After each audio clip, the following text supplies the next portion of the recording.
happiness. You turn this on? I did, and I turned it on. Can you? That's why I was saying test it. Are we test 1, test 2? You heard it. You sound good. We sound good together. He's on too.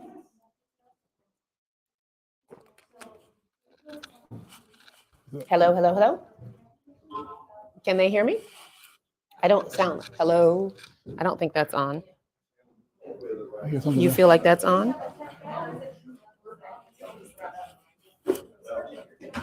That's okay. Hello? Do you see the levels, Alana? Are they bouncing? No, it's good. It's good. I think he left. He had to go. He left. So. You got us with a lovely background. We're going to smile one time. That Rich? Okay. All right, one for the show. Now the question is, there we are, There we are. but we can't see them. We can't see them just yet. Aren't we supposed to see them? Huh? We should reverse that so that we see the people that are on Zoom. Because don't you want to see Hollerin when he's talking? Test 1, 2. So. Hello. Yep. Good. Wonderful. Good. All right. I'm be like these teenagers for a minute. So We're going to be like teenagers for a minute. yes. Okay, fabulous folks. We're going to ask you to come on down front, grab a seat, and we're going to start. Uh-oh. I mean, you can scatter where you like. You were fine. I was asking the people in the back of the room. Sorry, Dr. Hall. I just saw your message. It's all good. Maybe, like, do these actually need to be right here? Maybe somewhere else. I think we're good. I don't know. Can you hear? We're just testing all of the areas right now. And hopefully you all can see us and hear us, and our virtual folks are hearing us and seeing us online. I am going to try not to keep flipping myself in the back there. It's all very interesting tonight. I don't know about many of you that came on your way. It was so nice that the snow, storm, blizzard, whatever you want to call the squall that hit us in State College unexpectedly rolled through. And so trying to get us all here, I appreciate all of you who fought the snow and the rain and the wind and the parking and the return of the students at the end of spring break. I told you It's all good. We all forgot all about that. Yeah, I did. And that's the banter between Terry and I. All of you who know us, we are forever running. There's ever a program and we're always doing things. And so when we thought about the dates, we were moved, we were bounced by 2 other things. And we're like, okay, we're not bouncing the anniversary anymore. It's either going to happen or we're just going to have a party online. Yeah. And so we committed to tonight. And so welcome. It is a Sunday. It is an afternoon. It is March 10th, I hope. And we're rolling with that tonight, okay? So my name is Leslie Lang. For those of you who don't know me and those of you who are watching online, I am Leslie Lang. I'm the founder of Spheres for Influence, and I'm also a board member for Strategies for Justice. And I am your fabulous host and MC tonight. It is a pleasure to be with all of you tonight as part of the Strategies for Justice team. And joining me tonight is our fearless founder, Terry Watson. I'm going to apologize right now. I got some last minute folks that want to join online, so I'm sending links literally from my phone. Exactly. So that's why we said we're going to be teenagers right now, because we're not putting down our phone, but it's this technology age, and we are trying to accommodate everyone. Like there is a projector, there's a screen, there's a StreamYard, there's a Zoom, there's a YouTube link. Everybody's trying to go live, and we are trying to accommodate everyone. So bear with us. Tonight is really a meaningful event for all of us for many reasons. First and foremost, it's because this is a remarkable testament of our tenacity. Give it up. It is a testament of our perseverance. Give it up. It is a testament of our faith. Yes, give it up. That we can indeed impact our communities and improve on circumstances and difficult relationships. How many know we have difficult relationships? Mm-hmm.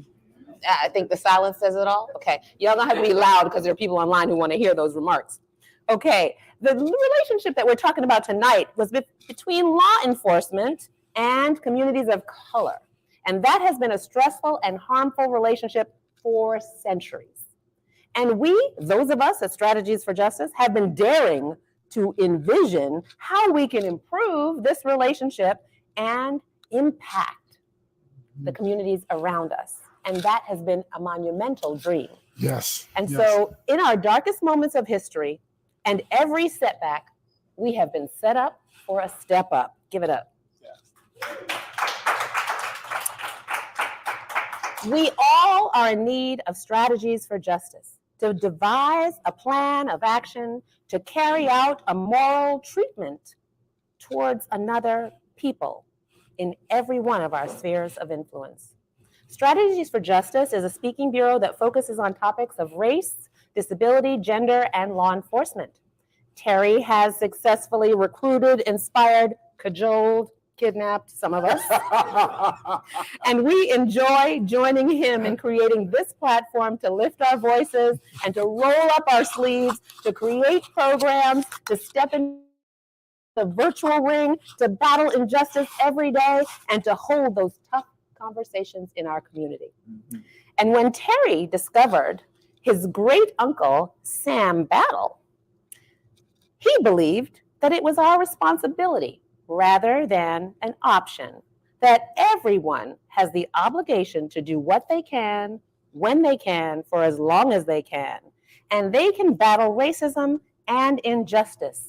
And this belief empowered Terry Lee Watson. And he has used this story as the foundational narrative to build Strategies for Justice, LLC. And Terry, he set out to do just that. And next, I'm going to have Terry tell us all about how he was inspired after creating Strategies for Justice to implement a national symposium for conscious law enforcement and inclusive practices. Terry. Thank you, Leslie. By the way, I want to say Leslie put this together, and I'm just happy to be here. When I first read about the symposium, it came about because I was seeing complaints from the community and the complaints from law enforcement alike. And I was hearing their narratives and their stories, but they weren't actually talking to one another. So one of the things I wanted to do was I wanted to use the mission of the Untold Stories of Strategies for Justice. And again, our mission, if anyone doesn't know, is to empower the future with untold history. And I want to use that same narrative to begin to actually change the consciousness, and also use that strategic mindset to build some community practices that was really inclusive to the people that lived in it. So Leslie, that really was what inspired me to start that symposium. That's awesome, Terry. Mm-hmm. We're always very happy. And we have other inspiring ancestors of Terry, like Moses P. Cobb, who fueled and birthed Moses People Speaks. Yeah, so it was funny enough, on the Facebook page, I said NPS, and someone said, "What's NPS?" And I had said, "It's Moses People Speak," right? And it came because of my great-grandfather's name, obviously, Moses P. Cobb. And what inspired me to really have those narratives, I really wanted to start collecting those narratives across the country, especially as it related to Black law enforcement. And the idea is that each year we choose a theme for the symposium, and even for SFJ, we want to make sure that that mission is in line with what is crucial to what we need to address in society.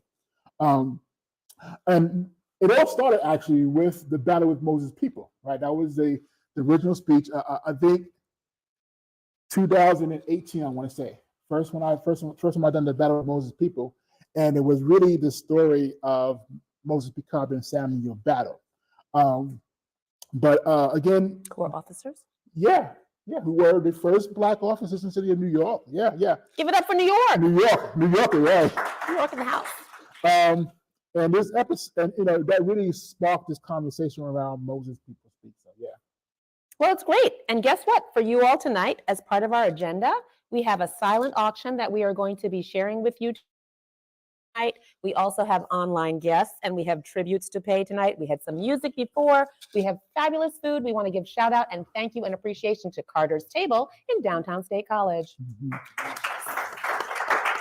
We also have a lovely dessert bar courtesy of Spheres of Influence. Real friends. I think you know them. Yes, well. We also brought some friends along virtually, and we have a special episode tonight. Moses People will speak about mental health and policing with Dr. Holler and Sergeant Taylor. And Terry's going to introduce us, and he's going to take us in And I'm asking all of you who are present with us today to use those index cards that we handed out earlier to provide us with any questions that you might have, and we will relay them to the audience that is online via StreamYard. Welcome to all of our online and virtual guests on StreamYard, YouTube, and Zoom. Yes. Well, we're going to treat this as a true Moses People Speak. So, Isaiah, I'm going to ask you to cue the music, please. The video or just more from the playlist? No, the video. Moses People Speak. Yeah, the first one. Race, conversations, and law enforcement. This is Moses' People Speak.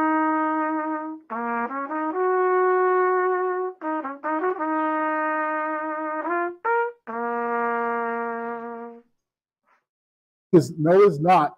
Test 1, 2. I don't know. What am I going on?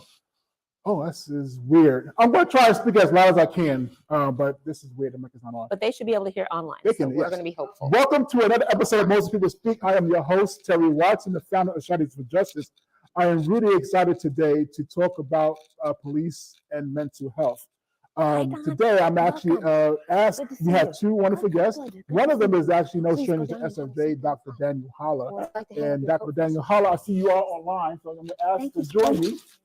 Where you at, Dr. Daniel Holler? Hey, here you go. Hey, good evening, Terry. How you doing? Oh, wonderful. Dr. Daniel Holler, welcome to Moses People Speak. Now, you've been on SFJ platform plenty of times, so you're no stranger to SFJ. But I want to say that Dr. Daniel Holler is a professor at Bethune University in Florida. And maybe, Dr. Daniel, we got to talk about Florida when we get a chance. All right. He is an expert in mental health and specifically with policing. And again, he does a lot of training on cultural competency. So Dr. Daniel, welcome to Moses People Speak. And we also have a second guest that's going to be joining me, Sergeant Taylor. Sergeant Taylor, there we go. All right. Let's switch it over to the MPS. Sergeant Taylor, welcome to Moses People Speak. Thank you for having me. Yes, so Sergeant Taylor and I've been trying to get her on this show for about 2 years. So I'm very happy that you're on here. Where do you go? At the bottom? No, over here, Isaiah. Oh, underneath the screens. Left, yep, there we go. Find the Moses People Speak. Excellent. There we go. Fantastic. Well, again, I want to say thank you to both Dr. Holler and Sergeant Taylor. So I'm going to let you guys introduce yourself first. So how about we start with you first, Taylor, because you are up on the screen. Sure. So good evening, everyone. My name is Jatara Taylor. I am a sergeant with the Philadelphia Sheriff's Office, and I have over, I want to say 2 decades of mental health experience. I've also been in law enforcement now for over 10 years. And for those of you who don't know, the reason why I do this, one of my best friends, his name was Dante Austin. He was also a Philadelphia deputy sheriff. He actually died by suicide in 2019. So since his passing, a lot of the work that I have been doing has been geared towards just advocating and educating individuals about mental health, especially within the law enforcement community. So Terry, I just want to thank you for allowing me this opportunity to be here today to kind of just share my story as well as my experience. And I also want to congratulate you guys on 5 years. So thank you. Thank you, Sergeant Taylor. And if you guys don't know, the Philadelphia Sheriff's Department does some excellent work in community policing. And I even got a chance to meet the Philadelphia County Sheriff, who is, I call her the boss. I mean, she truly is the boss, you know. All right, Dr. Daniel Holler, go ahead, please introduce yourself. Hi, thank you for having me here today, Terry, and Strategies for Justice. It's always a pleasure to work with you all. My name's Daniel Holler. I have a PhD in clinical psychology. My area of expertise are in suicide risk assessment and prevention.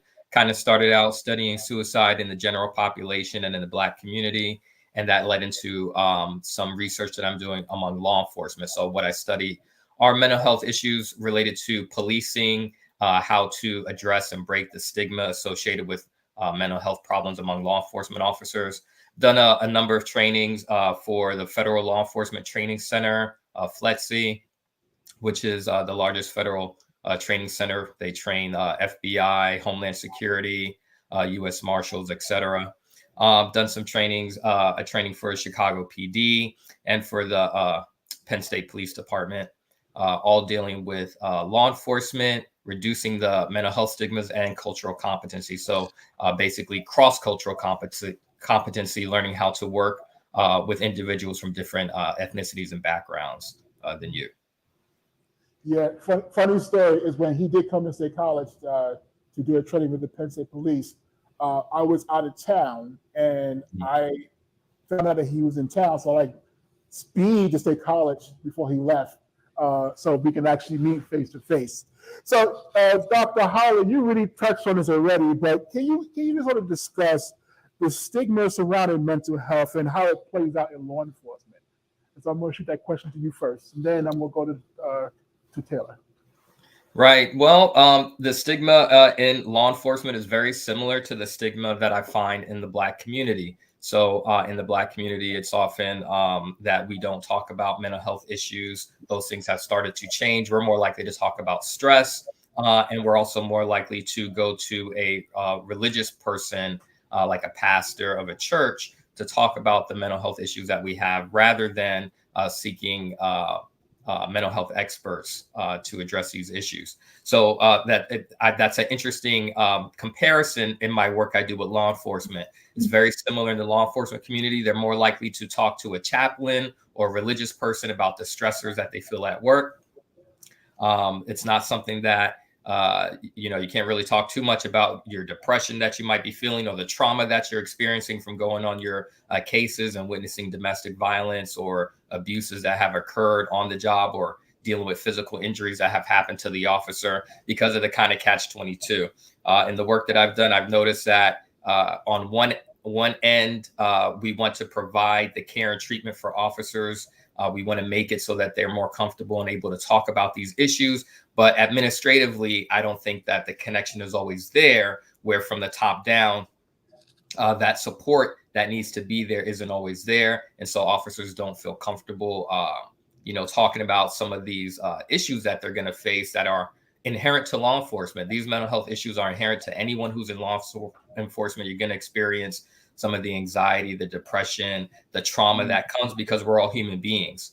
And again, I don't think always the administration is always understanding that the officers feeling like they're in a catch-22, where if I tell about these issues, I might lose my job ultimately. I might be put on a desk job or taken off the case or seen as unfit for duty. So this is something that I'm working on in my research and in the community, to try to help break those issues around mental health issues and stigma, so that we could have a healthy protectorate in our society, as well as a healthy community. Thank you, Dr. Holler. Same question goes to you, Dr. Taylor. Okay. I actually think Dr. Holler hit everything right on the nose, and it's something that I deal with on an everyday basis. Just being someone in a supervisory status and working with the officers that I work with on a daily basis. So we have these stigmas, you're not supposed to say anything. If you say something, you're considered crazy, especially when it comes to my men. If you say something, you're weak. This is the job that you signed up for. You're not supposed to have feelings. You're not supposed to have emotions. And I think that it's hard just trying to be in the law enforcement community and try to deal with your own mental health. And like Dr. Holler said, it's kind of starts from the top down. So if you don't have an agency that's really like supportive of mental health, it can be extremely hard just to be able to get your feelings out. a lot of the conversations that I do have with my officers, they tend to surround about losing their weapon. You know, as a law enforcement officer, the weapon is a part of our uniform. We carry a firearm daily. So the moment that you start talking about mental health, it's like, oh my God, they're going to take my weapon. I'm not going to be able to work. And a lot of people, they depend on their jobs. Like, this is their livelihood. This is how they feed their families. So oftentimes people won't talk.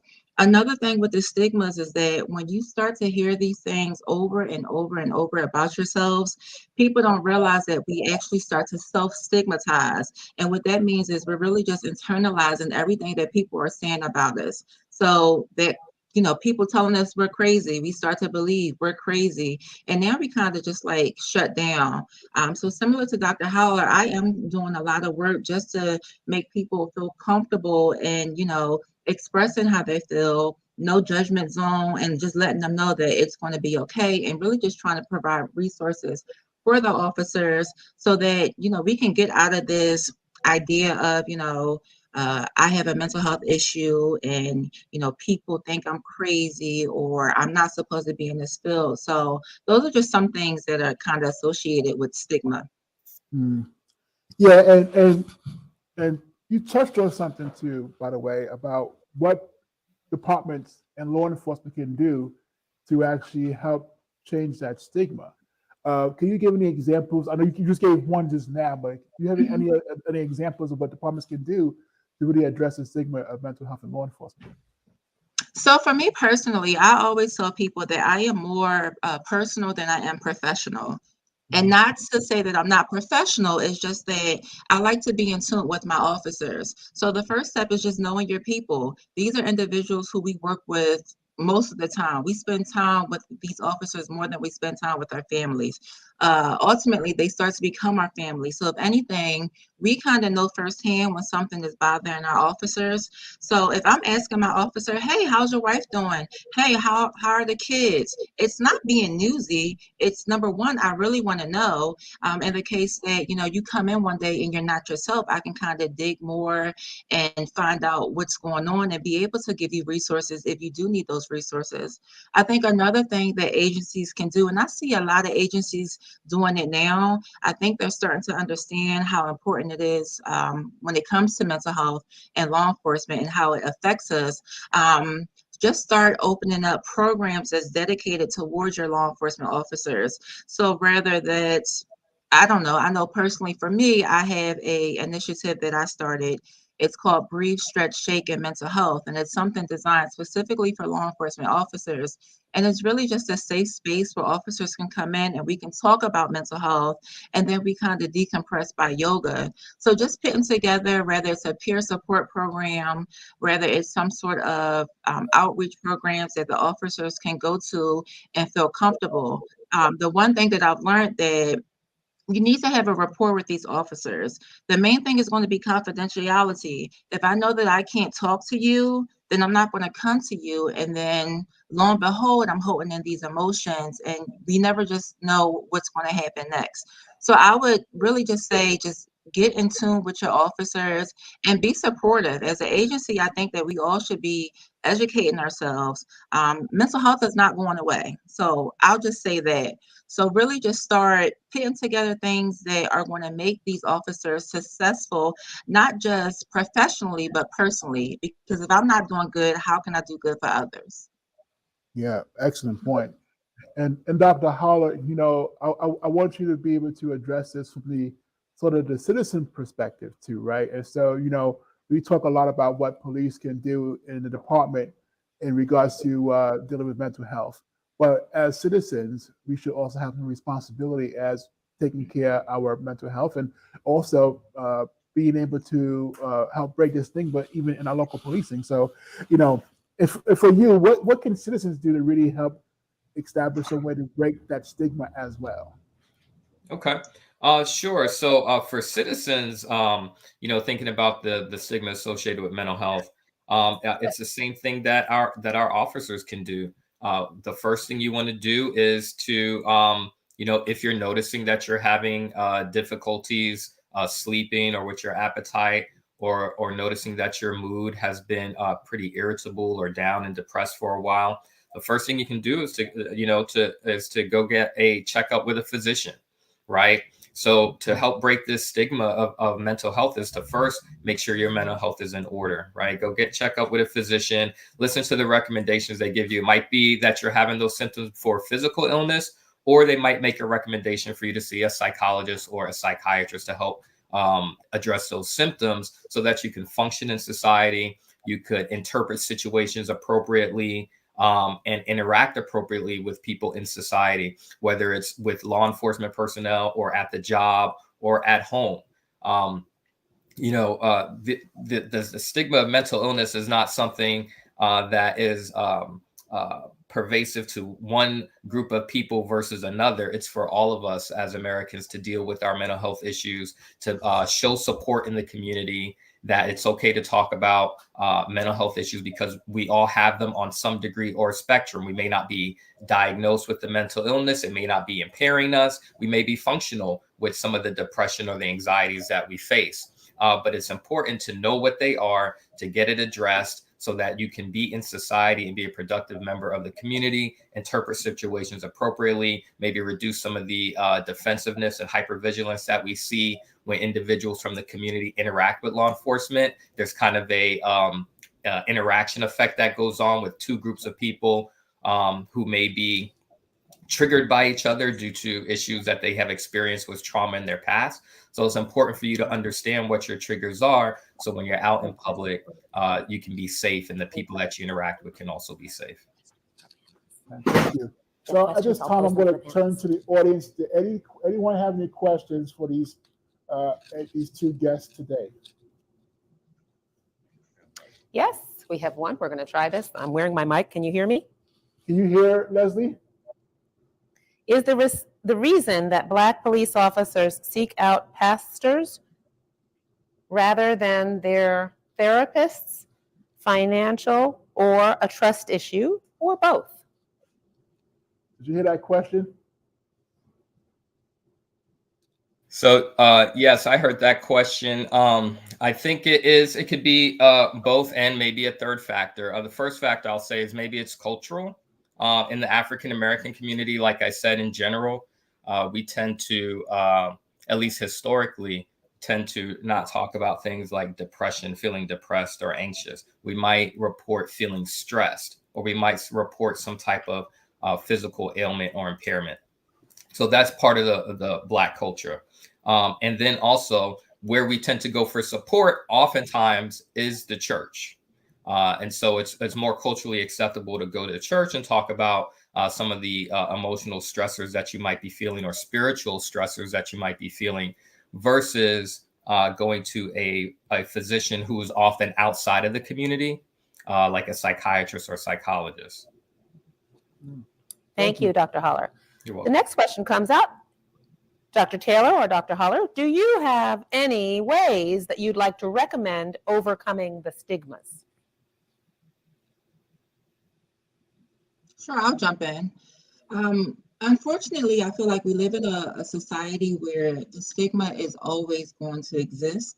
I think that the only way to really kind of be able to be effective in overcoming the stigma is just learning about yourself, right? So not really caring what people say about you, making sure that you get the help that you need to understand yourself and how mental health may be affecting you, and just really staying on top of it. I think that people make comments because they don't know.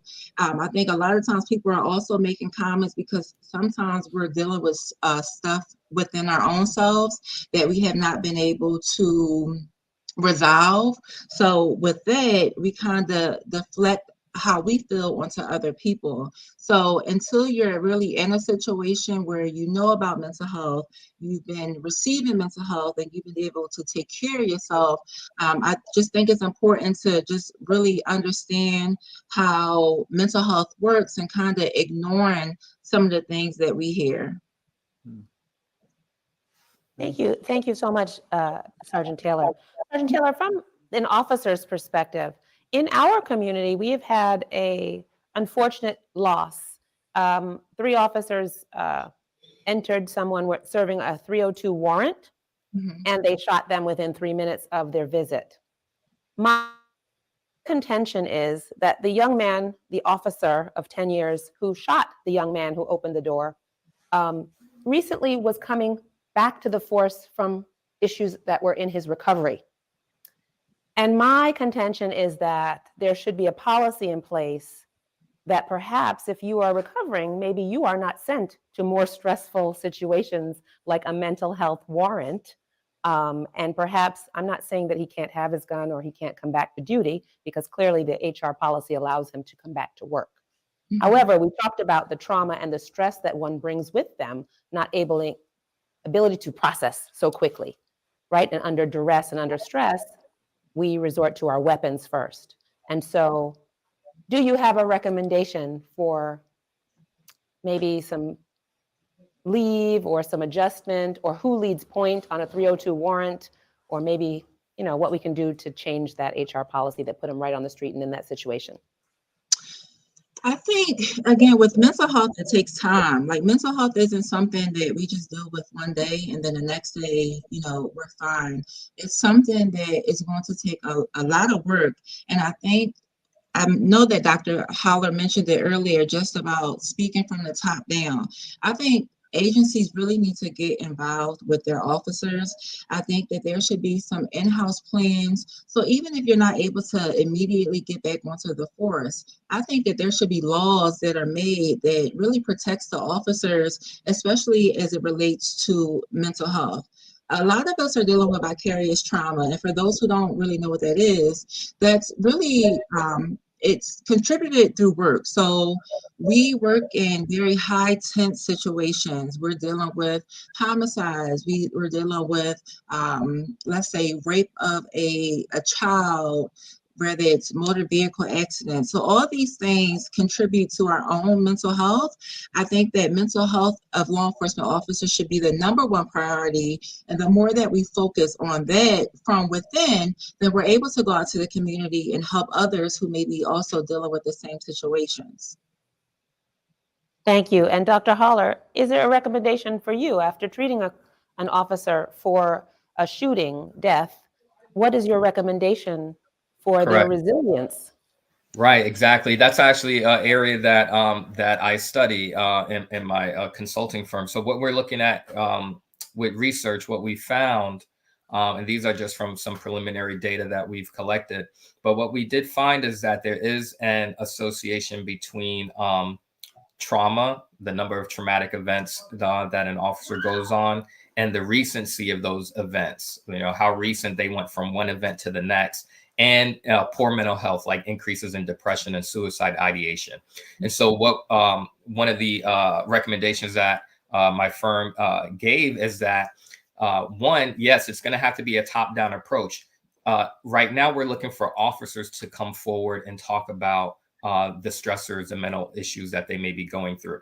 But what we really have to understand is that that's not likely to happen because of the negative blowback that could occur from it. And you'll have to institute policies and procedures such that it's standardized across the board. Let's say an officer went on 3 traumatic calls, like one was a violent domestic violence situation, one involved a death, and one involved maybe a auto vehicle accident.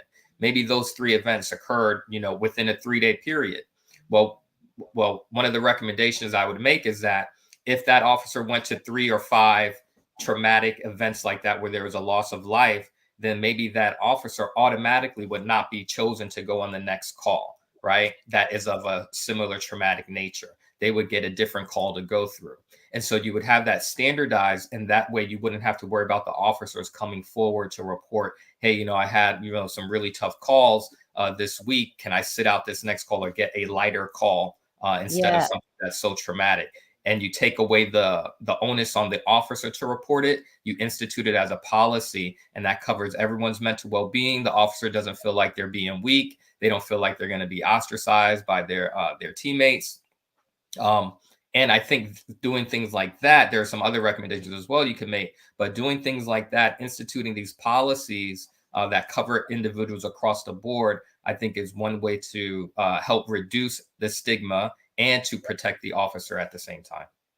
Absolutely, you couldn't hear me, but I was silently twirling in the middle of the audience just now with that. Well, you, So thank you so much for that recommendation. you do I have have a two microphone. more You do have a questions. microphone on, so if you twirl it, they probably can't hear you. Well, I don't think they heard me twirling, Terry, but I'm just letting them know because the camera's on you right now, sir. Okay, two more questions from your audience. Next is, do you have any books that you would encourage us to read on mental health and policing, Oh, whether that's for the community or officers? I do have a book. So one of the books that I would recommend, it's a book by Thomas E. Joyner Jr. And the name of the book is called Why People Die by Suicide. So Thomas Joyner is a world-renowned researcher for suicide, risk assessment and prevention.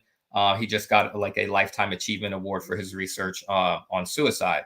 And his father actually died by suicide. And so he studies some of the reasons why he believes humans in general choose suicide as an option. I'll just give you the gist of it real quick. There are three factors: or perceived burdensomeness, so feeling like you're ineffective, like you're a burden to others, and your death would be, worth more than your life, right? Thwarted belongingness, so feeling like you don't belong, like you don't fit in to a group that you're supposed to or trying to fit into. And then the third factor that separates people from who attempt suicide by those who use more lethal means and actually go on to die by suicide is this acquired capability through repeated exposure to pain, trauma, and violence. And so he goes in this book and talks about those factors. And you can probably tell by those three factors alone, that officers experience a lot of those things: the thwarted belongingness, the perceived burdensomeness, and the repeated exposure to trauma. So it's called Why People Die by Suicide by Dr. Thomas Joyner. Fabulous. Thank you so much. I bet our in-person and our virtual recommendations are being received well, and we'll make sure to highlight that in our follow-up emails to everybody else, so you'll have that. We have one other question from the audience asking about what types of training might you recommend or you think that would be helpful to assist law enforcement in communicating to others? And I would say in both places. So Sergeant Taylor, if you would talk as a supervisor, you want to create these safe places. What sort of training, even if it's not in existence now, would you like to see for those officers? And then in the mental health field, Dr. Holler, would you recommend what you would like to see in the training that's not included already?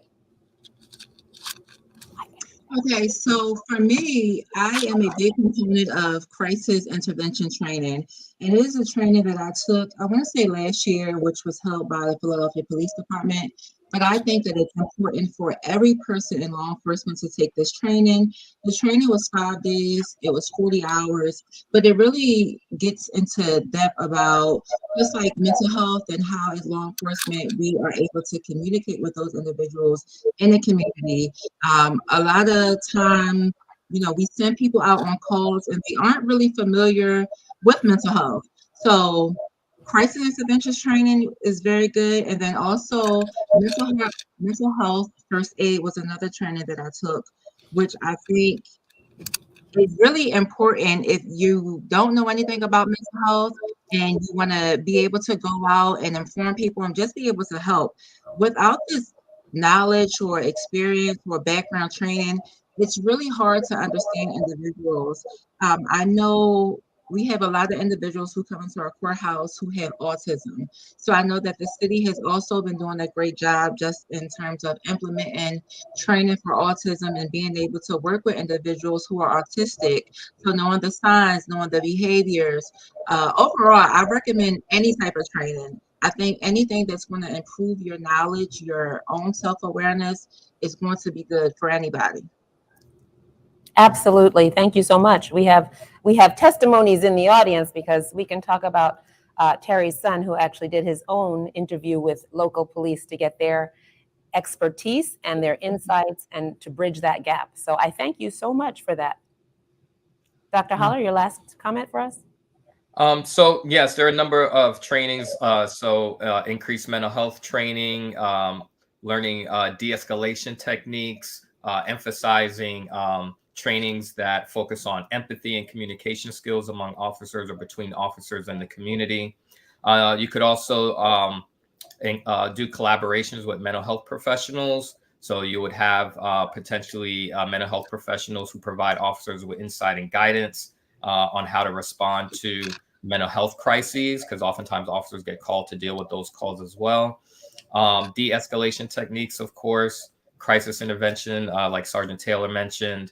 And of course, I would add the cultural competency and diversity training. You mentioned that I was in Florida, and if you're aware of what's going on in Florida, the governor kind of has it out for diversity, equity, and inclusion programs. But that is definitely a part of our society that we need to address. So training officers on how to deal with the diverse community that we live in, and cross-culturally how to respond to things in an empathic way, I think would help to reduce some of the stressors that are associated with the job and in the community.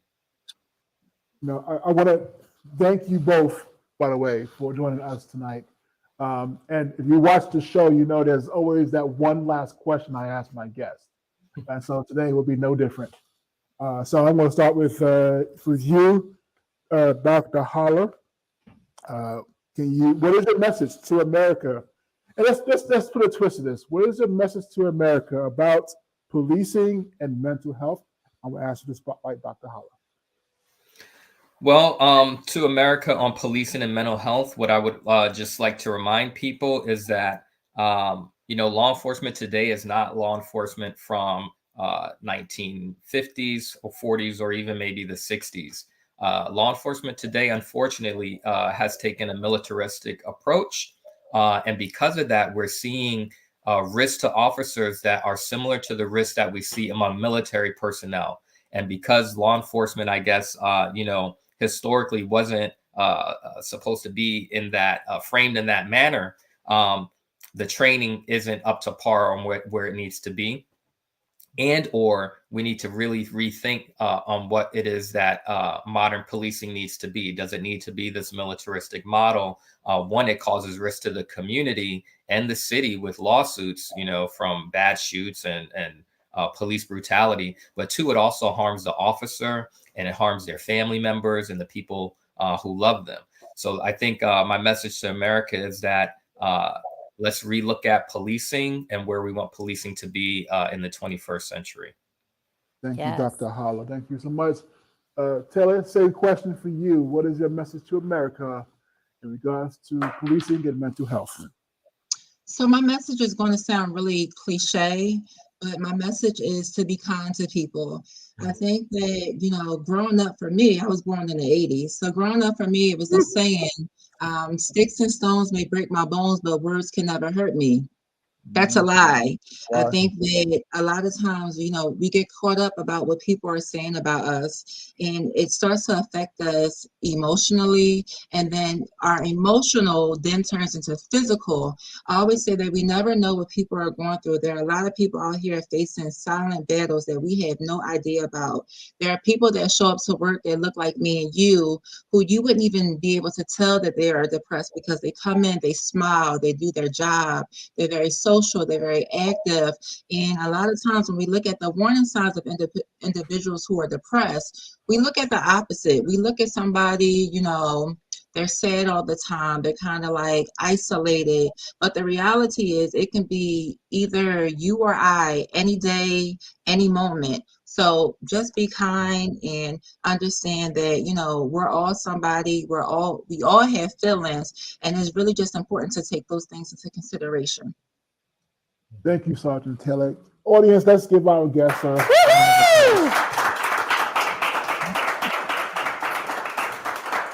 All right. I think that's really big news. Yeah. I think we've shared things that are really important, and clearly these are still impactful topics and dialogues that need to be held across our nation. Terry, I want you to tell us. Let me end Moses People Speak first. Oh, sorry. Yeah. Thank you all. Don't forget to tune into the next episode of Moses People Speak, April 16th, as we discuss race and policy with Sergeant Donald Walters he's the president of the Ethical Society of Police out of St. Louis. So with that said, let's end Moses People Speak. Tell us what you really mean, ma'am.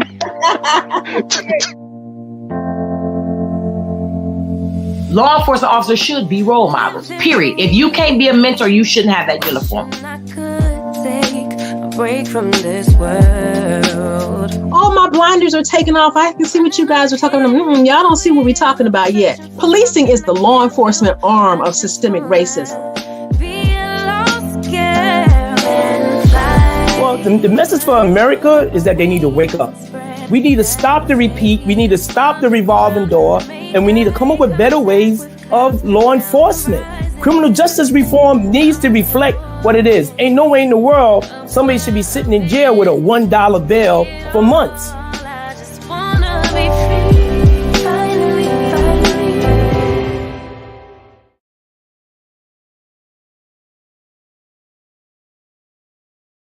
Excellent. Let's get back to the normal screen. All right. Isaiah, again, put us back onto the fifth anniversary page up on the overlay.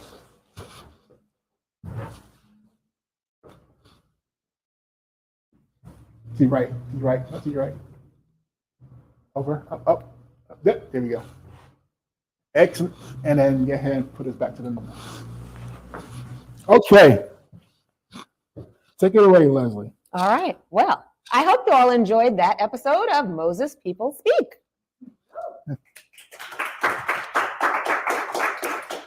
Those are the timely topics that we discuss and we need across the nation to continue. And it's really important that we speak about what's coming up next. So before I ask Terry to do that, about our symposium that's coming up next, I'm going to remind all of you, because it's tantalizing, that we have a special silent auction going on for Strategies Justice 5th anniversary. It is cash and carry, and you can use credit cards if you like. We have a square function that you're able to swipe. And today it is take it home with you, okay? So I don't want to bring it back home. So please use your bids and record your bids with your name and your number on your bid sheet. And you will note for our enthusiasm, our anniversary basket contributed by Patton Township Supervisor Pam Robb. We love Pam. She is also an Army veteran. And she has contributed a beautiful basket that has a Ninja Express chop. It has Wolfgang Puck frothing pens and stencils, gold coasters, sandwich containers. It has glassware, assorted teas, chocolates, and other goodies. I mean, really, it's lovely. So you want to take a look at that. Also, item number 2 comes to us by one of our own team members, Joanne Dornich, who is giving you a yoga service. That's yoga with Joanne. And that includes a yoga mat and a vegan meal. So you might want to take a look at that. And if you're really a social justice enthusiast, I am going to encourage you to go take a look at item number 3, which is a George Floyd commemorative medallion. It is done by a local artist, Jean Stevens Solman, and she has a full-time studio artist at Bellefonte Art Museum Advisory Board member. She's a Penn State alum from 1972. She made the 12 bronze fossil medallions that can be seen at the Arboretum, and she has now created this series of social justice commemorative resin medallions. So no justice, no peace, with an image of George Floyd, who died in 2020 at the height of the Black Lives Matter movement. I know you're going to want to bid on that. All right. I also have a couple of special things I want to highlight because Terry, most of you don't know our little Renaissance man over here. Not like he works, not like he's a dad, not like he's a business entrepreneur, or that he likes to dabble in 500 other things I could tell you about. But what you need to know is, in addition to him serving as the Assistant Director for Advising and Student Disability Services for Penn State's World Campus, he still finds time to enjoy jazz and playing music and painting virtually. Oh my goodness. You know what it is to be blindfolded and paint something in the air, virtual reality? Well, you all get to see A Ray of Sunshine. He does A Ray of Sunshine is a portrait of Ray Charles. And it's there. It was done using Vermilion, virtual reality and simulated 3-dimensional artificial environment. If you ever see this portrait, you would think he did it like right here while we were sitting. So I don't know, but you want to bid on that one. And Terry has also given up his time today. So you can actually bid on a coffee and a book chat with the author. And he's providing the Dunkin' Donuts gift card to go take him to talk about the book. And the book is called Welcome to the Sick Mind of a Sane Person, Deconstructing Racism and White Supremacy And Terry wrote this in 2022, and he's done several tours already across the state. So I know you're going to want to take home a copy with you today. For the Center County coffee enthusiasts, there is a basket dedicated by his faithful and loving wife, Jagruti Watson. And she is a bountiful basket maker. And her basket contains a personal French press and Rothrock coffee and the coffee grinder and Godiva chocolates, a plush blanket, and a $50 gift card. She knows how to take you out for coffee. Okay? So give it up and go bid on And that. she said I couldn't bid on it too. No, you can't bid on them either. It came from your house. There's also a Snuggle Up State College basket for you to bid on. There are dinner and drinks that have also been contributed by the Friends of SFJ for a late night supper at our State College 1926. You can stroll down and have breakfast, lunch, or dinner at the corner room on West College Avenue, and then stroll on later to drinks or live performances at Chumley's. So please take a look at that auction table. And finally, another fabulous gift that came from our own SFJ member, Kate Heinzel.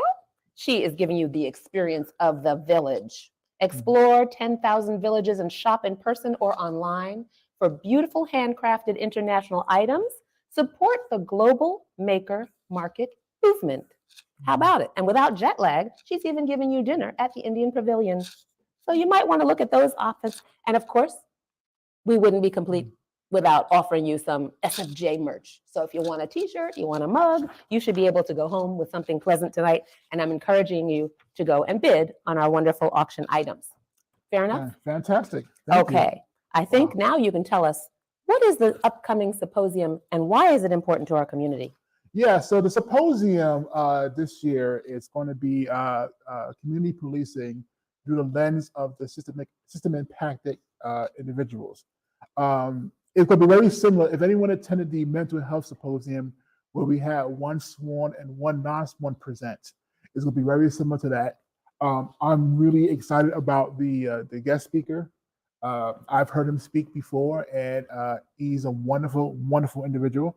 I'm also excited about the partnering organization that's going to be joining us for a symposium. We have a couple of organizations that's going to be actually joining us for our symposium. So I'm really looking forward to that. And also the most important piece for that is that it's really about having the conversations between community members and policing. So when we hold that symposium on April 3rd and 4th. Yes. And we also have a watch and discuss, which means we'll watch a film together, and our keynote speaker will be able to discuss the film with us. So, and for the first time for SFJ, this is our fourth symposium, but this year we're going to do something about the lens of those who have been justice impacted. Yes. So I think that's important. We're bringing them into the discussion. Yeah. And that's important. They're going to be leading this discussion, really. I mean, we talk about community policing quite often, but usually it's through the lens of law enforcement. And so this time we are looking through the lens of those who've been justice impacted and really providing us what their view is on community policing. So, in our 5th anniversary, we also want to bring to mind, as we record these sentiments about our mission and why we do the things, Terry has a few reflections that he's going to offer about race, policing, ability, and gender. yes. And he's going to tell us why, the history of untold stories. And he's going to do that in 3 minutes or less. And I promise, because dinner is getting cold, Yes. and they want to hear about the Asian beef and the brisket and the chicken and the rice and the black beans. Yeah, we got folks online who can have that. They're going to be food. hungry and they're going to wish they That came. is just not, yes. I sent them an invitation to come and live. They don't want to miss my events. Come on now. Well, you know, I'm going to actually give you all a treat today. And I was thinking about this reflection. So Leslie, thank you for proposing that question. And the first thing I want to point out is that I'm working on my 2nd and my 3rd book simultaneously, which is a weird thing to do. I wouldn't advise anyone to do it. But I figured I would give you a taste of my 2nd book. Now, again, doesn't really have a title, which is really interesting. I'm trying to but I'm trying to gather what feeling from the interviews I've done. So let me give you a little synopsis of the book itself. So over the last past, I want to say 8 years, I've been interviewing law enforcement across the country about race and culture. And I've documented these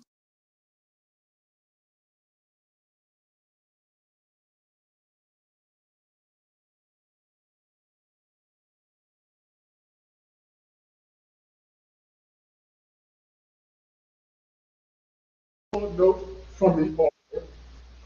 And you know, Terry, I didn't grow up under a rock. I know that as a white male, when I got in trouble with the Lord as a kid, they would bring me home to my parents where I would probably get an ass whipping. But for people of color, you get to go to juvie. Retired deputy chief from a large metropolitan area. This quote above is one of my favorite quotes from my many conversations with law enforcement. It speaks to why I chose to capture these and document these stories. Although not a part of these collections, he asked me to collaborate with his organization. He, being retired from law enforcement, offered these words to me at the end of one of our many conversations. Taking on this task of documenting the narrative of those who serve and protect is a task that I do not take lightly. Whether it be through my web show, Moses People Speak, a webcast that allows law enforcement to have honest conversations about race and law enforcement, or through the interviews conducted for this book, I understand my assignment of telling the story of the lion, nudging the hunter to step aside. Respectfully, I'm aware of conscious and unconscious bias and how it impacts my perception of law enforcement. I have publicly spoken about my interaction with police growing up in Queens, New York. I have communicated with officers who have accepted the responsibility to add positively to the narrative I now get to keep and hopefully spread. But at the same time, explaining how detrimental it is when I have come across officers that provide adverse lens, projecting a negative light and a perceived noble profession. This journey is why I ventured outside my disciplines into the realms of the uncomfortably unknown. I want to allow law enforcement the opportunity to accept the responsibility to address injustice, and more importantly, keep them reflect on how they too can add positively to the narrative of someone like myself.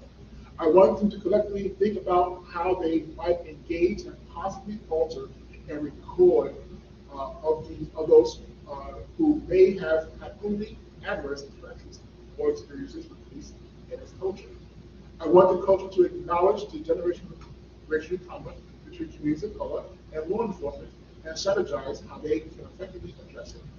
But like life teaches you, wanting something is only part of the process and seldomly not the beginning. On my webcast, Most People Speak, the episode, the mention of a United States Secret Service agent with Abraham Bowden had a lasting effect on me. When Mr. Abraham Bowden, the first African American Secret Service agent assigned to the White House detail, shared a statement made by his direct supervisor, I had to find my breath.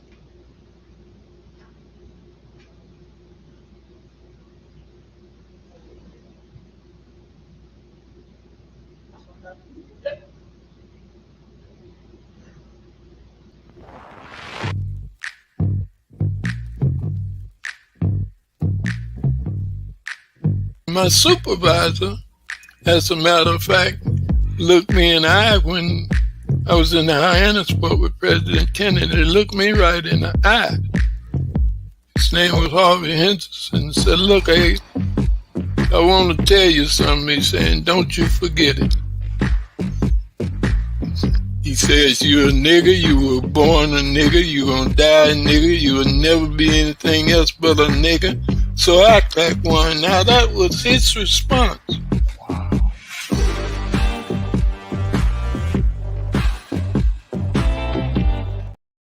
Breathe. Even with this level of hostility, he still is an American patriot. However, it wasn't until I finally got a chance to read his book that it resonated with me why I must continue to push forward with these interviews, no matter how time-consuming or shocking they may be. You must have thick skin, Abraham, said Mr. Bowden, who President Joe Biden pardoned after every president since Nixon failed to do so for a crime he was framed for. Thick skin, thick skin, thick skin. My great uncle Samuel J. Battle, great grandfather Moses P. Cobb, and many black law enforcement professionals have repeated the sentiment of thick skin. So not telling their story would be injustice to their perseverance and consciousness. As I mentioned before, I am aware my bias could seep out through my line of questioning and its interpretation. Because of this, I sought expert opinions on questions and dialogue.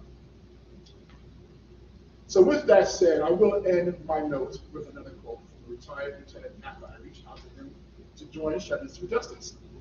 He told me, I have to say one more thing before we disconnect, Terry. If you were to choose a side, you would have people calling you to speak all the time. But the fact that you want to engage both movements, you will have silence. Oh, how I hope you is wrong. Thank you.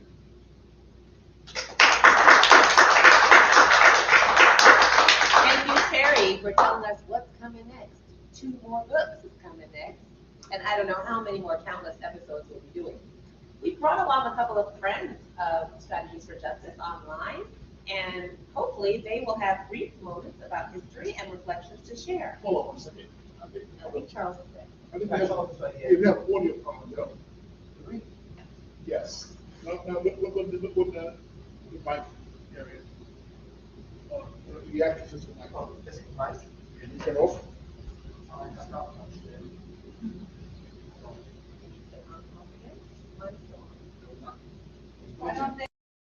Oh, it is now. It is now. Here we go. All right. Well, hopefully we can hear ourselves again, and it'll be recorded for all of you on Zoom and Hybrid and StreamYard. It's on now. I can tell. Thank you. Wonderful. Thank you, Eleanor, for pointing that out. Bless Eleanor. Eleanor is going to have an opportunity, but I tell you, Eleanor is a faithful World Campus. She was briefly with us as a student that we shared, and she has stayed with us. And what is so exciting about talking about Eleanor, and she's not up next, but we love Eleanor. Yes. She is in California, and she has celebrated like her 80th birthday. And she keeps up with us, okay? Now, I don't know, you all can't keep up with us. And she keeps up with us on technology. And she is busy texting Terry going, I can't hear you. And I can't see you, but we're waving to you. And we hope we see you. We love you. So going back to those wonderful reflections, we brought a couple of people who want to share reflections about SFJ. Yes. And I think you brought along Charles Wilson, National Chair. Charles? Hey, buddy. Hi.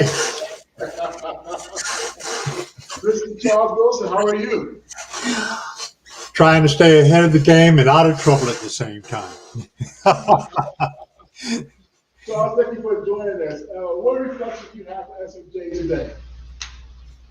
Well, in fact, I was getting ready to leave you an extended message in the chat because I have another meeting to go to.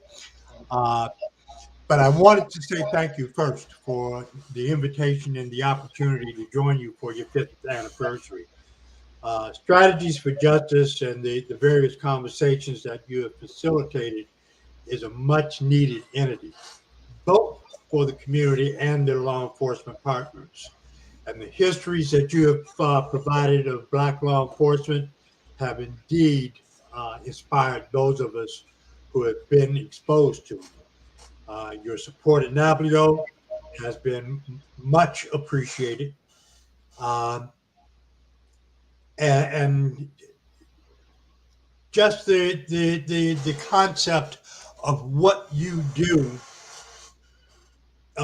is enough to inspire anyone who gets involved. Thank you, Charles, and thank you for the National Association for Black Law Enforcement and Officers for supporting SFJ. Yes. My pleasure. Now, and Charles and I go way back, and I do want to say that Nablio is one of those organizations that's really do a lot of great work with law enforcement as well. So we definitely appreciate you, Charles. Thank you so much for being here. I think next up you have another Charles. Is Charles Phillips here with us too? Charles on the screen. I can check the chat for. Okay, we'll pass on. But Charles Phillips is also a supporter of SFJ, and he's the Grand Counsel of Guardians for retired officers. Yeah. Yes. You have Nick here? Oh, Sonia's here. Sonia is here. We'll give a shout out to Sonia Pruitt. She's the president of the Black Police Experience. Come on, Sonia. Hello, can you all hear me okay? Yes, we can. Hey, I got a new setup, Terry. You like it? It looks I good. love it.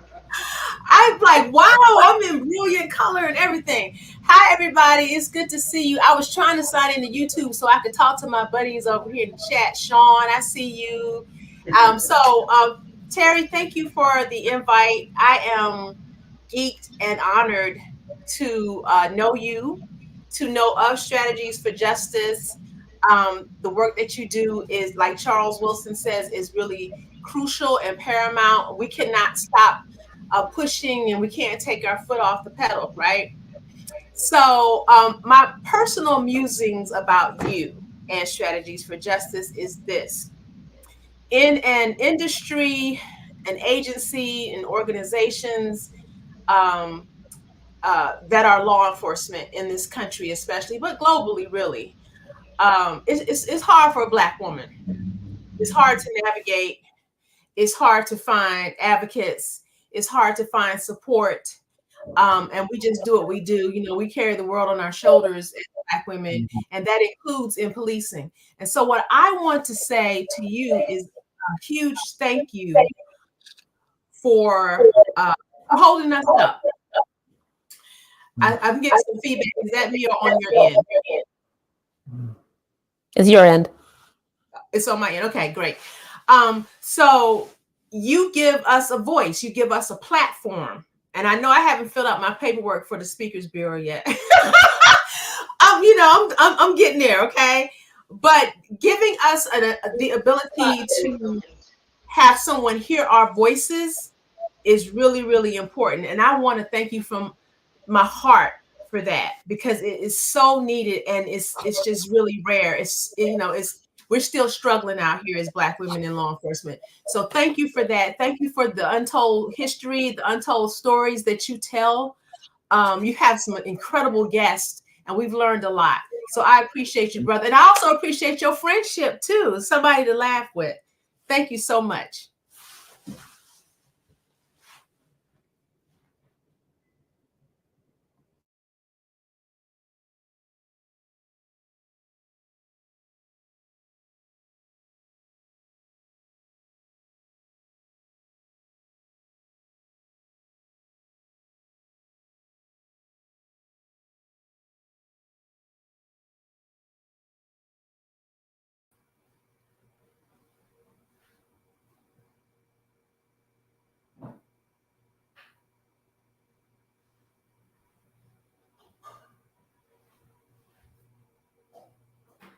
Good evening. Can you hear me?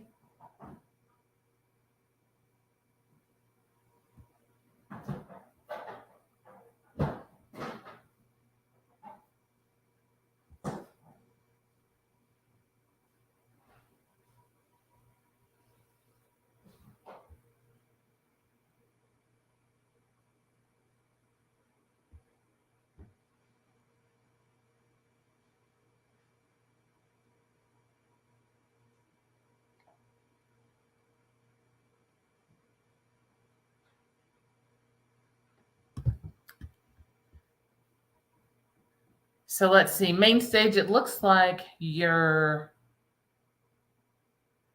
voice may be muted.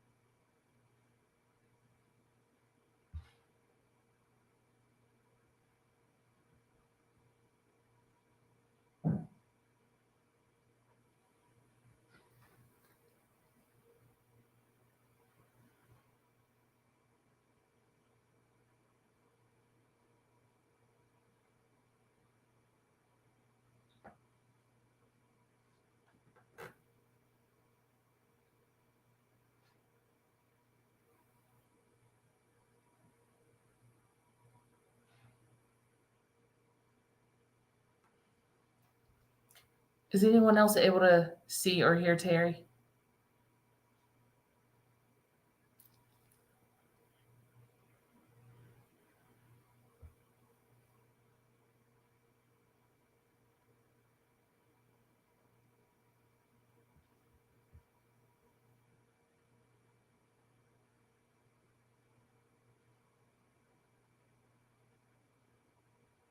Oh, thank you, Miss Eleanor.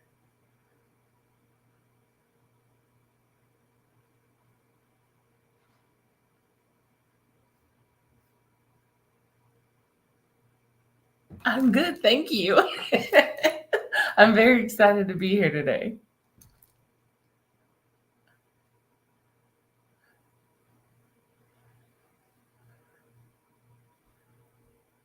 Thank you.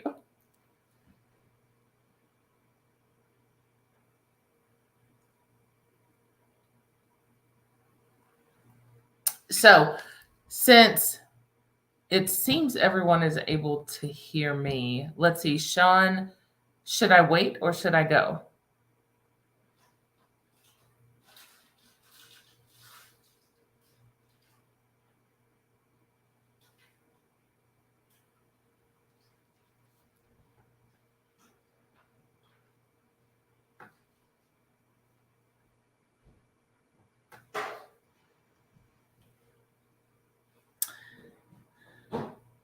Okay, so Mr. Sean says that I should go and do my part while we wait since everyone can hear.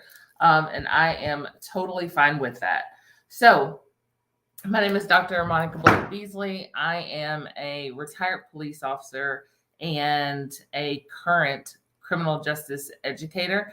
I'm also an advocate for survivors of crime and for victims' rights.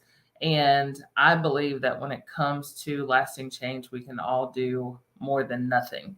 And so, Terry had sent a message and asked if I could reflect on a couple of things. And so the first question that Terry asked is, what does strategies for justice mean to the community and or to me? And to me personally, strategies for justice means three different things. The first thing strategies for justice means to me is freedom, because as we have all gathered to share our stories and to tell untold history, I believe that we've not only began a healing process in others, but we've also allowed ourselves the freedom to heal, to touch others, and also to have our voices heard, as well as the voices of those who may have stories deep inside of them that did not know how to tell their stories. And so I believe, foremost, Strategies for Justice has given people the freedom to live and to experience and to be in community, which brings me to my second point, that Strategies for Justice to me means community. What I have discovered is that through Strategies for Justice, I have been able to connect with people I never, ever believed would be possible. And that's all because of Terry and the work that he has done and the foundation that he has laid for Strategies for Justice. And at each of the speaking engagements I've gone to, I have found people who have longed to be heard, people who have longed to have their stories told, to feel that someone relates to them. And Strategies for Justice has provided exactly that, not only for the speakers, but for the communities of which we go to. So Strategies for Justice for me means freedom and community. And last, certainly not least, to me, Strategies for Justice is solutions, because Terry or I or any other speaker, we never show up to any engagement with just problems or issues that have happened. We show up with solutions because we're all dedicated to making tomorrow better than today. So those are the three things that Strategies for Justice means to me. And then the second question that Terry asked is if I could reflect on my favorite memory of Strategies for Justice. And yes, I can. About this time last year, I was finishing my doctoral journey. I had been a doctoral candidate for what seemed like forever. And I had a speaking engagement in Texas. And Terry was not able to make it to this particular engagement. And so he had a representative, Dr. Kayunta Johnson Winters, pick me up from the airport. And she had sent me a text message and she said, I'll be there to pick you up and I'll roll up in a car. My tag says Dr. K. So I was immediately impacted that Dr. K would be picking me up, even though I never knew who she was. But when I met her, and even though I was there to deliver an inspirational, thought-provoking speech to the people of the University of Texas, I did my part. It was amazing. But while I was the one who was there to deliver the inspiring speech, it was Dr. K who actually left a lasting impact on me. She gave me some really great pointers as to how I could finish my dissertation. And she instilled in me the reminder that I come from greatness, that I am greatness, and that when my children see me achieving greatness, then they too will be inspired to achieve greatness. And so she helped me come up with a plan to get it finished. And this time last year, I graduated as Dr. Monica S. Blake Beasley, all because of the connection that I had through Strategies for Justice. So I am eternally grateful for many reasons, many ways, on many levels. And I love the community that Strategies for Justice has built. And I'm so thankful to be a part of this wonderful organization.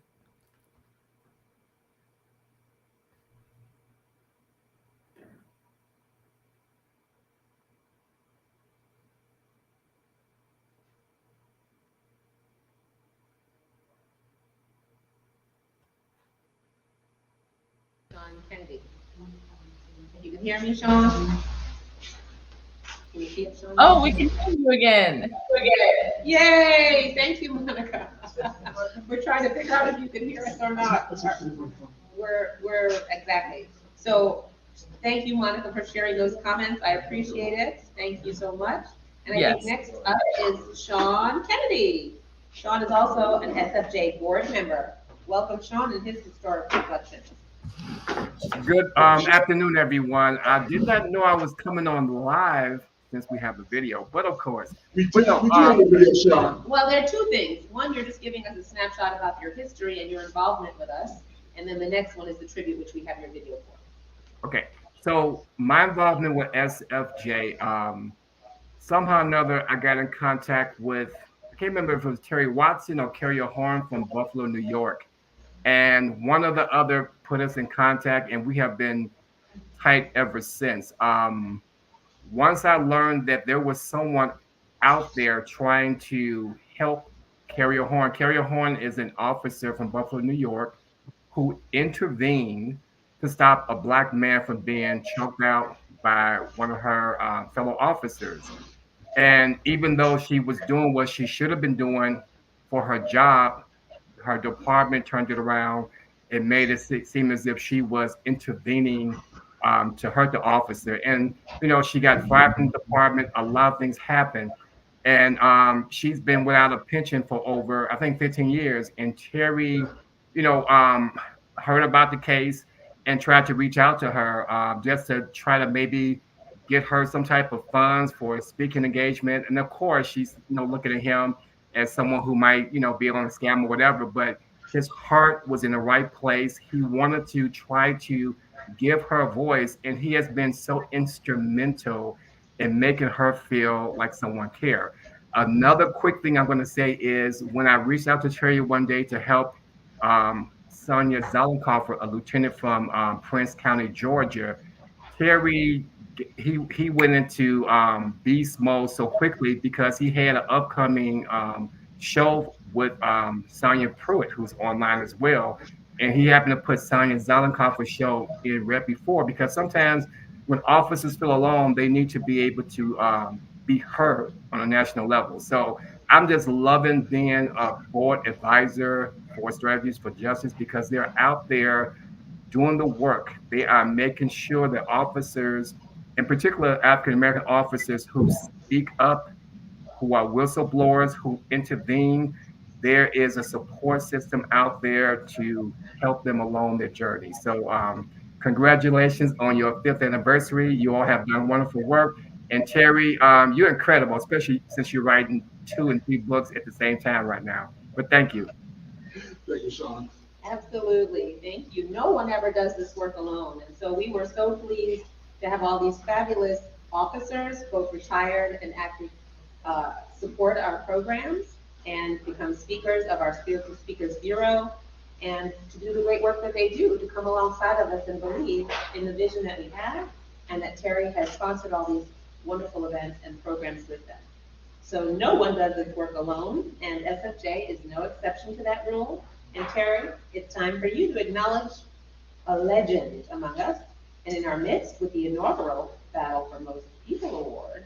And I know, unfortunately, we've had some difficulties online and through our StreamYard, so I don't think Ron is here, but I think we'd like to run through it really quickly and tell them what you have.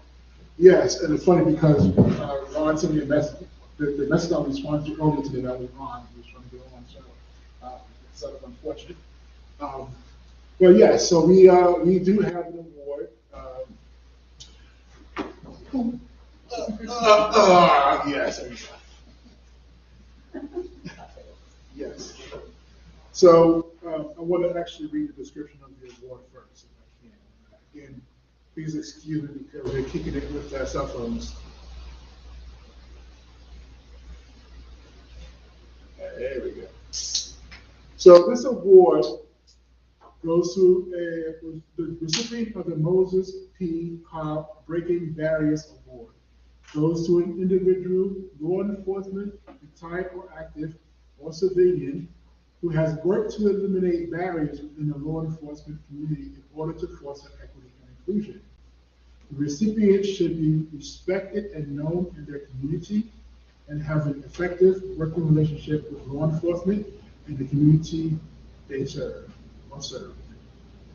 This person should represent honesty and transparency and truly practice community service leadership. And I'm so happy that this award goes to Ronald Hampton, who is a retired police officer out of Washington, D.C. Woo! Give it up for Ron Hampton! Ron is not online to accept this award, but he did leave us with a tribute video. So he's been texting me trying to figure out how to get the live going, and I unfortunately not going to. Yeah, so we'll send it to him though. Absolutely. Now we have a few tributes, Yes, right? we do. I think everybody sent in a 1-minute video. Some did. Okay. Some a little longer. So I think we have one to queue up. Yeah, so funny enough, the first one is Sean Kennedy. That's the one that I'm referring to. So kick it up.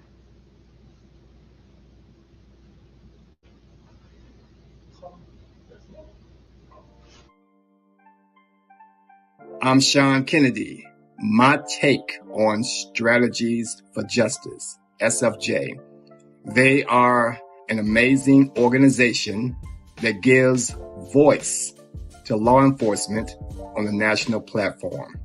And I'm speaking of officers who might be whistleblowers, officers who may intervene to try to help a citizen, which means they might have to go against their fellow officer. This particular organization is headed by an incredible man. His name is Terry Watson. He does countless of things with SFJ. One of the things that stand out most to me is, as I said, the voice that he gives African-American officers, such as Carrier Horn from Buffalo, New York, Sonia Zollenkoffer from Maryland. He has done some amazing things through Strategies for Justice. So this 5th anniversary, I commend them for their work, for reaching out to officers, for being that person they can come to offer some type of assistance and also utilize their network of organization to assist. So kudos to SFJ on their 5th anniversary. Very proud of you and very proud to be one of SFJ's board advisors.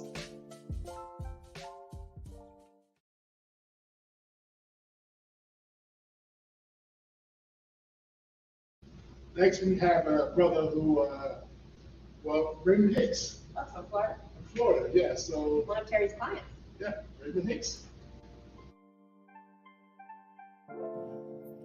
I want to take this opportunity this morning to give a shout out to Strategy for Justice, Brother Terry Watson. Man, I just want to tell you that I love you. I truly thank God for each and everything that you've done for me and my family. Our story was actually dormant until I reached out to you and began to tell you about, the trials and tribulations, which is adversity that me and my family have gone through. And Terry, I just want to tell you that I love you, man. Continue to do what God has in store for you to do. You're definitely making a difference in so many different people's lives, man. And I hope and pray that God just bless Strategy for Justice so that you can continue to help others, as you've helped me and my family. You put me in contact with Mr. Tom Devine, Mr. Robert Ward, who actually put me in contact with Miss Jackie Garrett, Miss Jane Turner, Mr. Bobby Latigar, Mr. Mike Zoomer, Miss Anna Popovich, and also Miss Victoria Turner, who actually began to interview me on a round table, and my story went viral.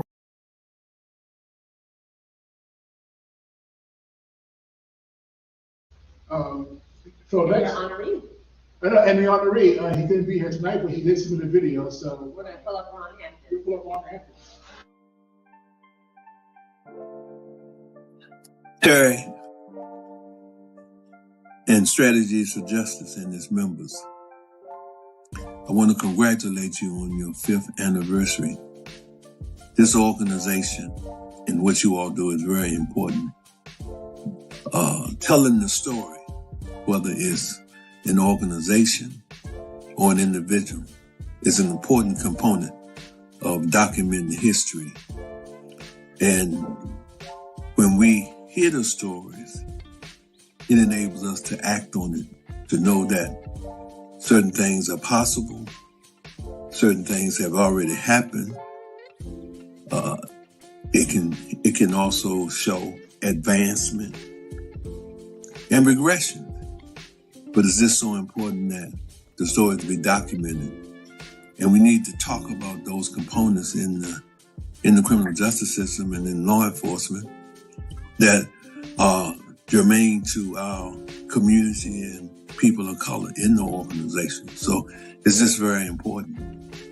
And for someone myself, who worked in the law enforcement field and been involved in this work for some time, I know and understand the importance of Strategies for Justice and look forward to working with you all and hope that there'll be many more anniversaries to celebrate.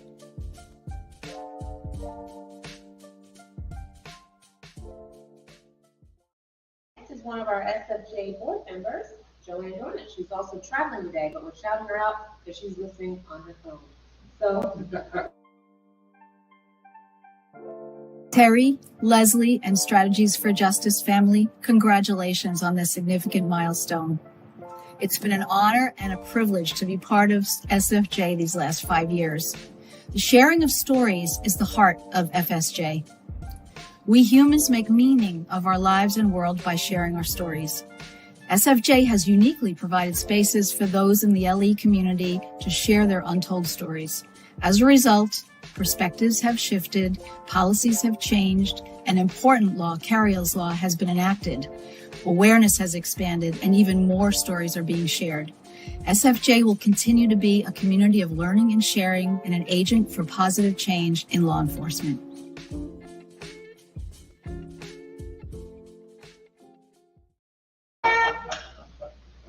Next is Eleanor McNeil, all the way from California.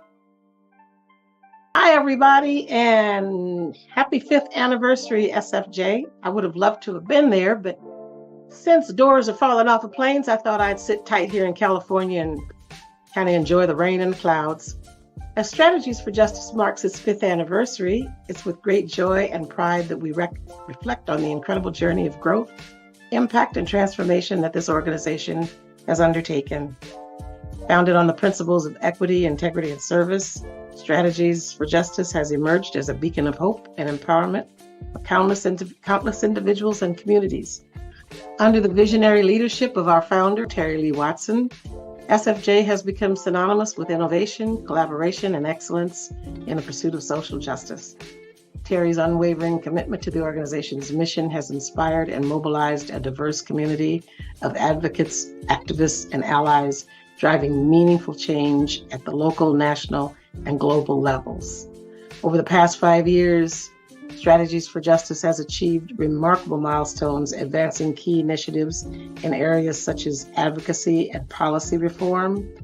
Through SFJ's strategic advocacy efforts and coalition building, it has played a pivotal role in shaping policies and practices that promote fairness, equity, and accountability within the criminal justice system. Community engagement and empowerment by fostering meaningful partnerships and grassroots initiatives. SFJ has empowered individuals and communities to advocate for their rights, access resources, and create positive social change. Education and awareness.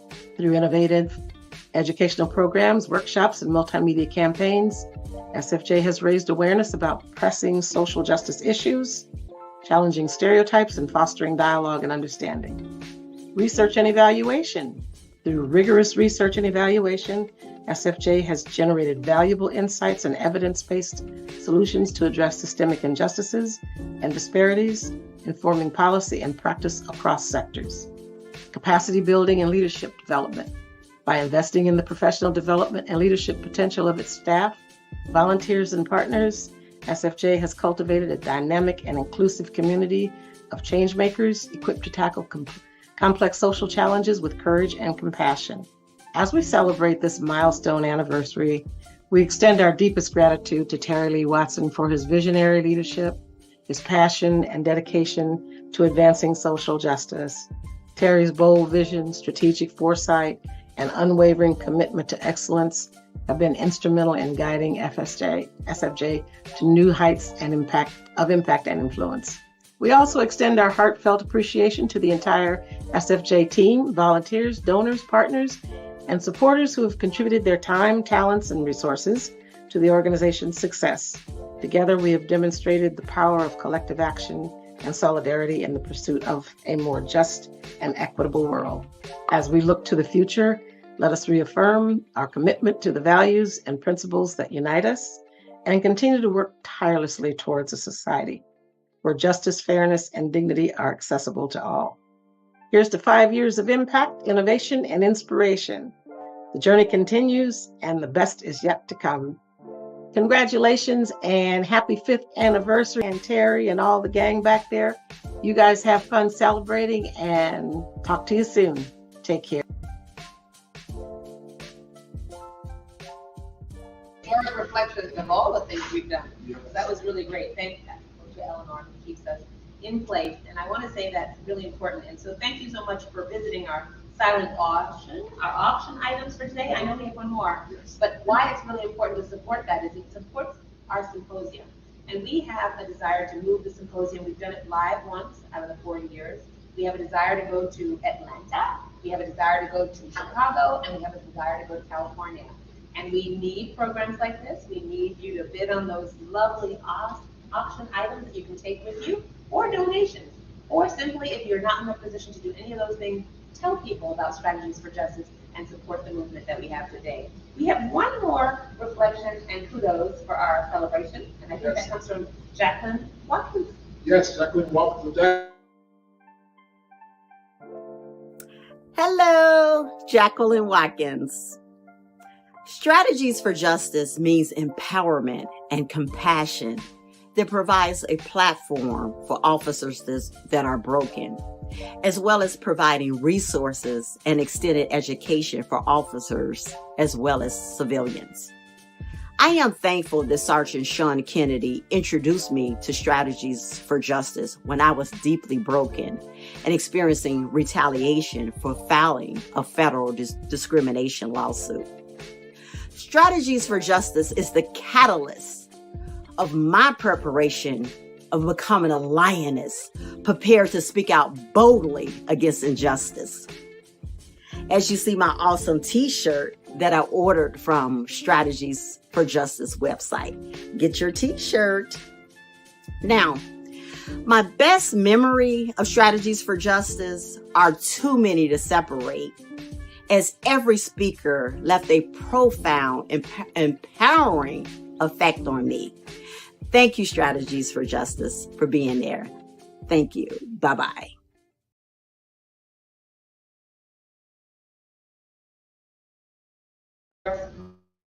Some were under duress when they did it. And they have found that Terry has provided them a platform for healing, to talk about the trauma, and to bridge support. And so you've heard about the policies, the HR, the mental health, and all those things that are being connected to you tonight.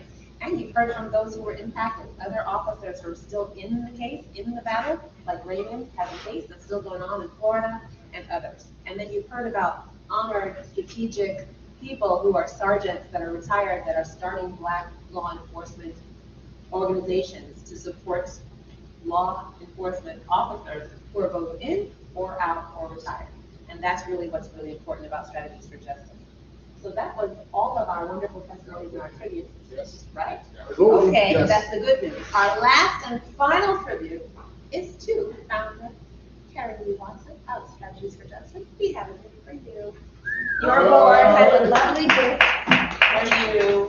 And yes, we're going to make you open it right now.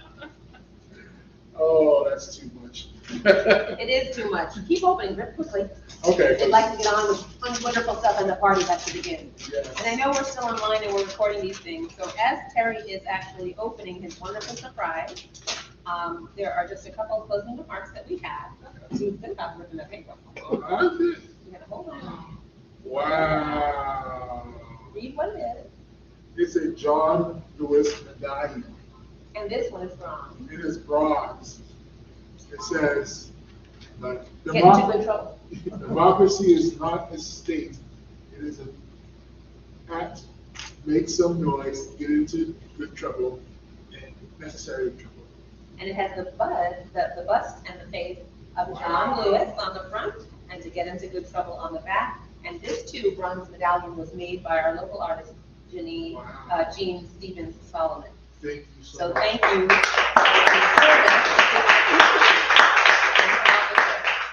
And we know we like to get into good trouble. So in closing, Strategies for Justice is reminding you that we are a speaking and training organization with a focus on gender, disability, racial equity within law enforcement. And our belief is that unveiling these untold stories and narratives of justice of policing, we can encourage reform within the law enforcement community. Our mission is to provide the tools necessary to help individuals, social justice organizations, institutions of higher ed, work in collaboration with law enforcement, and engage in civil dialogues around these issues to create meaningful change in our communities and all those that they serve. We have been actively engaged in our own community, passing equity-minded legislation that began in Buffalo and in New York with Carol Y'all's Law. And we have faithfully been uncovering injustice through personal narratives, providing education and advocacy throughout all of Centre County and our local communities across the United States. We have been helping our local law enforcement, and we have helped others in our community navigate the law enforcement, and we were asking you to help us to expand our efforts by spreading the word, inviting others to join us at SFJ, becoming a subscriber to Terry's listserv and his blog, making donations, or sponsoring programs and initiatives just like tonight. We want to thank all of you for your generosity, your contributions, and your support. The whole Strategies for Justice team is hard at work planning the annual symposium for conscious law enforcement and inclusive practices. Okay, tonight's fundraisers increase access for participants as we seek to bring law enforcement, the academy, social justice advocates, community members together for meaningful conversations on April 3rd and 4th. We're encouraging you to visit us online, view the agenda, the speakers. You can check out the opportunity to have a watch and discuss opportunity. You can register for the virtual symposium. You can volunteer. You can become a subscriber, like I said, but most of all, we want you to help us empower the future with more untold stories. Thank you. Before we go, I can't say thank you to Leslie enough. Those who know, Leslie is my partner in crime in a lot of the work that we do. And I do have something here for Leslie. This is called a chaos coordinator.